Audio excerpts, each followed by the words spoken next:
a snowy land far away, there lived a little penguin named Pippa.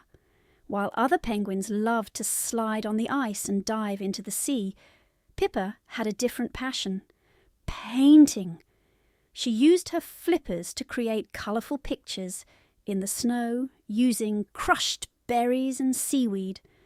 But the other penguins laughed at her. "Penguins don't paint, that's silly," they teased. One day, a big storm covered the land in thick fog. The penguins couldn't find their way back home.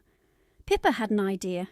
She quickly painted bright patterns on the icy ground using colourful berries.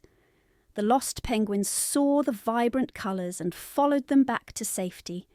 Everyone cheered for Pippa. "Your painting saved us," they said. From that day on, Pippa's art was admired and she taught other penguins how to paint too.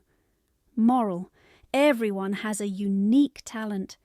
Believe in yourself and one day your gift will make a difference. Thanks for watching.